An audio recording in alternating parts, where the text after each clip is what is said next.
শুভরাত্রি বন্ধুরা, তোমরা কেমন আছো? আশা করি ভালো আছো, সুস্থ আছো। আমিও ভালো আছি, সুস্থ আছি। তো রাত্রেবেলা ভাবছিলাম কি, ভাবছি কি করেছি আর কি, যে ডিম পোচ করে, যে এইভাবে ডিম ডিম পোচ করে তরকারি করব, কারি মাখা মাখা করব। তো তোমরা কে কে খেতে ভালোবাসো একটু কমেন্টে জানিও। আমি প্রচণ্ড প্রচণ্ড পরিমাণে এই জিনিসটা খুবই ভালোবাসি খেতে। আর আমার ছেলেও খুব ভালো খায় এই জিনিসটা, নরম নরম হয় তো ভালো ভালো পায়।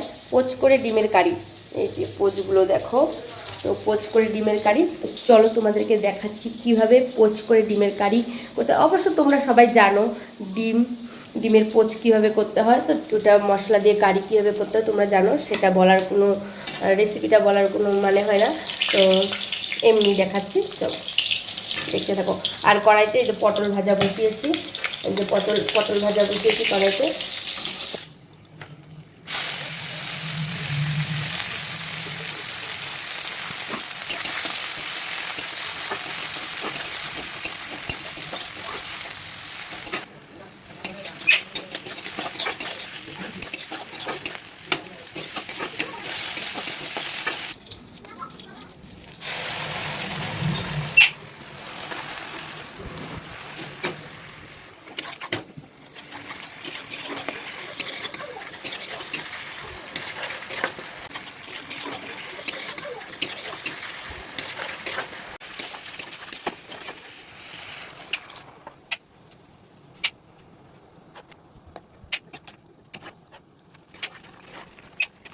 এই যে আমার ডিমের কারি রেডি।